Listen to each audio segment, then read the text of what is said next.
electricity generators. Notice that data doesn't have to make sense. Right. Data just has to be truthful. The truth. That's right. It's more important than proving Einstein right or wrong. Okay, now his data showed everything from a chocolate milkshake snaking toward the top of his room to bowling balls floating in the air. To I have all his data, and I've been following it. I am a senior scientist from Lockheed Martin. I have been a senior research engineer for Howard Hughes, Texas Instruments. Nevertheless, we've been working for some time now in order to determine where the next energy levels are going to come from. Now by that I mean we aren't talking about wind or solar or even atomic. We have other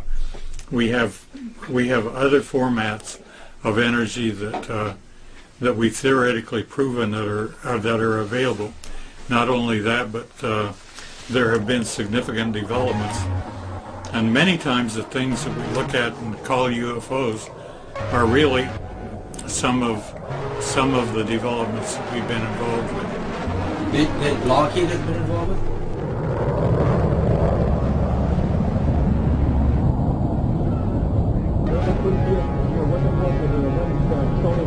That were open. Looks pretty good to us down.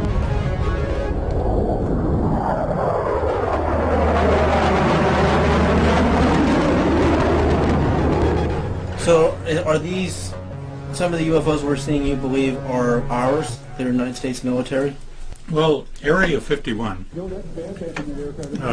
is literally where the majority of the things that we call the Black Program were developed, and many times sightings would occur directly associated with them. As I conducted tests, every now and then nature would not give us what we wanted, but it gave us something else. Something else. And I would sweep it under the rug because it didn't match theory. So do you and after a while I said, that is not honest. That is not proper. You must record the data properly. And indeed, once you record the data, then you start modifying the theory. Einstein's work is only a slight modification of Newton's work. But we do understand that Newton's work has, Newton's work, for example, Newton says anything that's in motion tends to remain in motion, right? Okay, so I have something, and I'm taking it around counterclockwise. And see, and what Newton said is true. It just wants to go around and around and around and around and around. This particular thing is called a celt. It's clear plastic, there's nothing in it. Okay, now I'm going to take it around clockwise. It says, no, I don't want to do that. It's just like my children. I will do it my own way. Why did it go the other way? Precisely. A Newton's law. Is that because of the rotation of the planet, or? Well, there Can I try that? You may. In fact, first of all, send it around counterclockwise. Okay. This is called a cell? It is celt. C-E-L-T. What's in it? Okay, there we go. Nothing's in it. It's plastic. Okay, now take it around clockwise. Okay. And it says no, and it goes back the same number of turns you said. I've never seen anything like that. Now go out stronger. I know. See, I'm looking for the exception to the rule. You have to, if you can use language, you really need to convert it into mathematics. Yep. And calculate what your theory would say that it would do. A lot of people are doing nothing more than getting huge quantities of mass and see if they can get a gravity wave to cause things to move. Well, that isn't what we're talking about at all. So I wondered if gravity could be related to its cousin magnetism. And so I I found that when I take two magnets together, I have some neodymiums around here that I'm actually afraid of. They're so strong. They can danger you. But anyhow, you take a magnet, you go to put them together, and they go clunk, right? But you take one of them, move it around, and all of a sudden it doesn't want to go together. The repulsive. So I got, I ordered one at $5,000 a piece, with a 1/4-inch hole through between both of them, and I put a brass bolt and I tightened them down, forcing them together. And then I put them together in a thing that looks kind of like a rock. Okay, and then I got another one that didn't have magnets in it. And Galileo, in all his endeavors, he went up to the Leaning Tower of Pisa And dropped the... and he dropped a big rock and a small rock. And his buddy down at the bottom kept telling him that the large rock and the small rock arrived at the same time.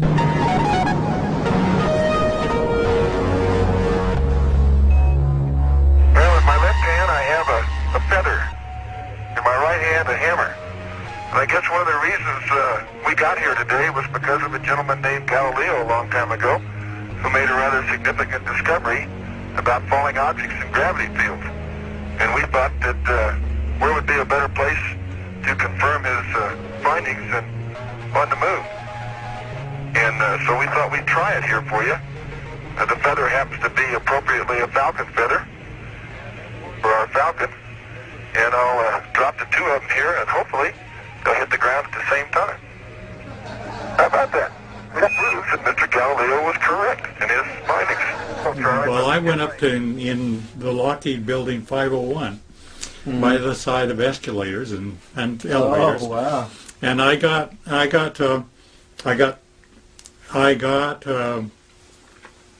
9 guys that were not educated and didn't have pre opinions on anything, and I dropped my 2 rocks. And I said, what I would like you to do is, I told them what I would like you to do is I would like you to take whichever one arrives first, get it in your hand, and when I come down the elevator, hand it to me. Now, they looked identical, except for... And nobody knew what was inside? No, absolutely not. All the 9 times that I tested it, it's as though the one with the opposing magnet field extending out 3 feet on each side. I actually measured how big the field is. How big the field was, and on each side of one rock, I had a total of 6 feet. At any rate, the other rock arrived first. Which one arrived first? The one that had no magnetic field in it. So you were able to cancel out gravity to a certain degree. You were able to cancel, precisely, reduce the mass gravity effect. Precisely. By opposing fields. Isn't that nice? You bet. And got 9 signatures and I always get, You did that at Lockheed? What year was this? Oh, at least 8 years ago. This is the actual document of Boyd's where he proved that by altering the field in a falling body, the magnetic field, it reduced its mass gravity equivalent and canceled out the effects of gravity to a certain percentage. And he did a building 500 drop test conducted from a height of 59 feet. The location is in White Solomon, Texas, and the time was 12:20 p.m. and this was in 1995, December 12th. Nobody knows this. I know it. So gravity, mass gravity is not, you can alter it. Well, gravity within itself has to have, gravity goes through anything that is solid and anything like iron or anything else. But it has to have a magnetic component, which may be canceling out within itself. But as soon as it got around my rock, it all of a sudden recognized the presence of my rock. One of Einstein's students tried to merge electromagnetism and gravity, and he rejected it. But he didn't have an experiment like you did. No, I understand. I know that. Yeah. But see, nature never uses English. It doesn't speak. It doesn't speak any language. But yet it's talking to us all the time. Right. And the key thing is to identify what it's saying. Does Lockheed Martin or does anybody possess working anti-gravity technology right now, or are we still trying to understand how these ET craft are working? Have we reverse engineered the technology at Roswell successfully? Which would mean some of the UFOs we're seeing now that are silent and hovering. I've given you the Lazar tapes, and that's as far as I can talk. Okay. That's good. It's only because I got the Lazar tapes from a White World forum. Right. And but you can't say anymore. Well, people kept encroaching on Area 51, such that Area 51 is now being moved to Tooele, Utah. But here's one thing this makes sense to me. If you can cancel out gravity in a falling body, and you can even reduce a percentage of the effects of gravity for aircraft, it would take less fuel, they would be more efficient, and they could hover with less energy, and that much I can figure out. And the atmospheric edge of the Earth will be meaningless. Would you like to see a picture of the nuclear-powered aircraft? Oh, yeah.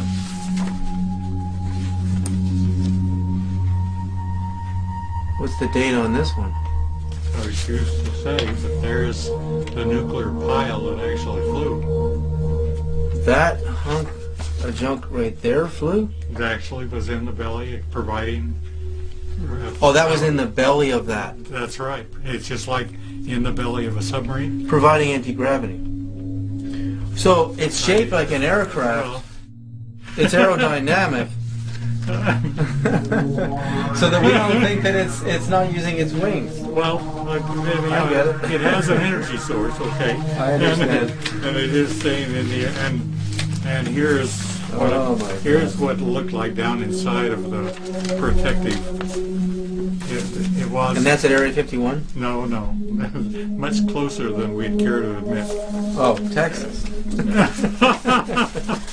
Well, I mean, Lockheed, the contracts here, was in the paper this morning, $27 billion in the last couple of years. Most of the majority of the defense contracts are here in Texas with Lockheed. I mean, Well, certainly. No. That's why I don't mind having a retirement from them. And here was one of the old-time developments. Oh. Now, I happen to know the guy who put that together. How far does this date back? March? No, Mach 1.2? I know it doesn't say, but in actuality, it's way, way back. The first, we must be at least 30 to 40 years. And, he won't say, that it was an alien craft, obviously. I mean, it could have been something that was ours. But if we have anti-gravity, if we've developed anti-gravity at Lockheed or, any level, secret level of the Black Ops, divisions of research, why aren't we using it in the war? Why doesn't the F-117 levitate? Or does the F-117 levitate? Well, the key question from a physics point of view is a matter of another force. The question is are there more forces beyond the 4 or 5 forces that we're all acquainted with? The strong force, that's holding the strong force. I understand that. The strong force and weak force, electromagnetic force, and gravity. Well, we have been under some development recently where the astronomers have begun to analyze the motion of galaxies apart. Right. And we have identified that indeed the galaxies are being impelled apart. We used to say at increasing velocities. The recent data and the better data says that there's still a repulsing force. Well, a repulsing force is an anti-gravity. It's stronger than gravity. Literally. Newton says for every action there's an equal and opposite reaction, right? Well, okay. If that's true, then I don't know.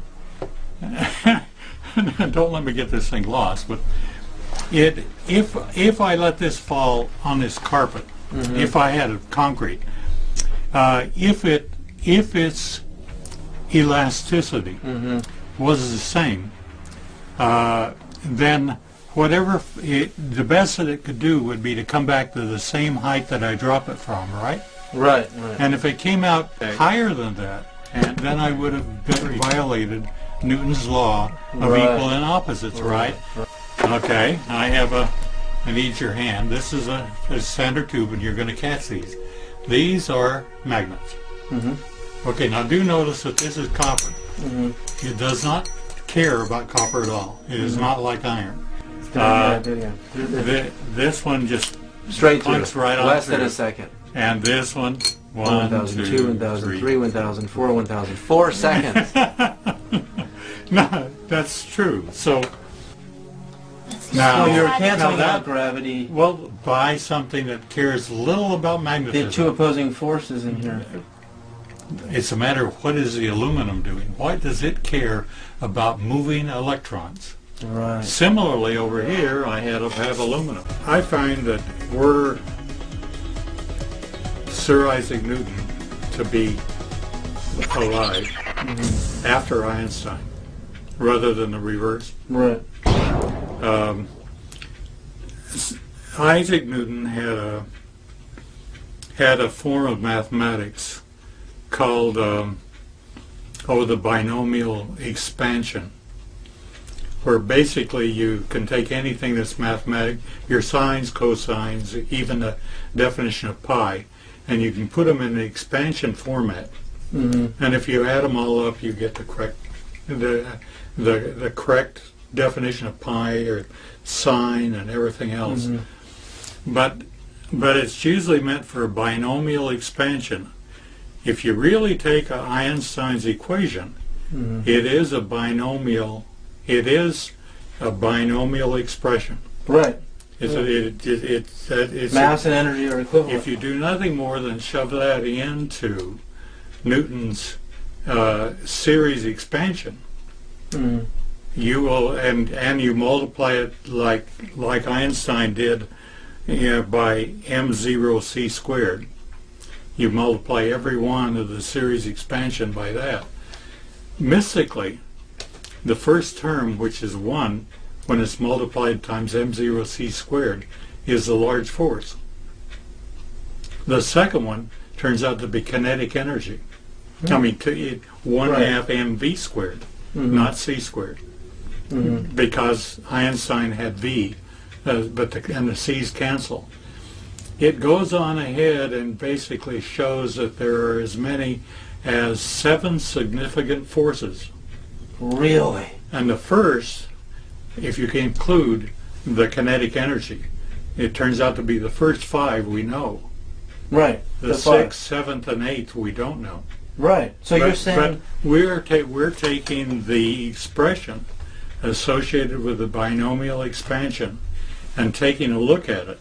And it looks like that indeed there are, we believe that anti-gravity is there, that it's one of them. It's one of the forces, one of the... But we have forces that are yet to be named. Up here, a picture of there's a rock up there. Yeah, I see that. Well, that actually came whizzing past between the moon and the Earth about 5 years ago.